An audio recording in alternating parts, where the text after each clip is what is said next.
Juste à l'entrée de la dame, sa ménagère la tienne par la main et la cache derrière le rideau en fermant sa bouche. Elle lui fait des gestes de ne rien dire. « Calme-toi et suis mes instructions. » On aperçoit son mari venant de la chambre pour le salon en appel. Il a un verre en main contenant de la bière. En ce moment, la ménagère supplie la dame de se calmer pour voir ce que son mari veut faire. Le mari empoisonne la boisson sans savoir que sa femme la voit et dit à celui qui l'appelle que dans quelques minutes tout sera prêt. La ménagère fait sortir la dame et lui dit faire comme si tu n'as rien vu. Maintenant sortir et reviens. Moi j'irai dans la cuisine. Et elle se sépare. Le mari revient au salon à nouveau toujours en appel. Aussitôt sa femme revient. Il était très content et l'accueille avec tous les mots pour attirer sa femme. L'homme est vraiment méchant. Il l'embrasse et il s'assoit. Il ouvre l'armoire et fait sortir de l'argent en espèces. Et repart dans la chambre pour prendre de la bière pour sa femme. La femme regarde et s'inquiète. Elle a déjà tout vu, mais comment faire pour ne pas boire?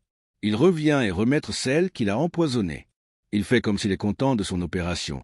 Au Seigneur, c'est mauvais ce comportement. Oh, je t'aime, mon amour. Dès que la femme tente de boire, la ménagère sort et revient avec un bruit effrayant au venez voir. Je m'inquiète.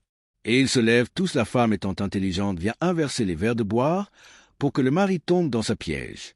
Et elle se retourne pour les rejoindre. C'est en ce moment qu'il constate que la ménagère s'est juste troublée. Elle s'excuse, le mari était énervé de son comportement. Mais l'oublie. Il discute avec sa femme. « Oh mon amour, boire. Boire seulement. » Elle lui a aidé à finir pour lui. Le mari ne fait que mettre la pression sur sa femme. Elle finit de tout prendre et remercie son mari. « Tu es vraiment content aujourd'hui. J'adore. » Le mari demande si elle se porte bien, que la boisson va lui faire du bien. Il est tellement en pression de voir le résultat de son opération. Regardez bien et notez.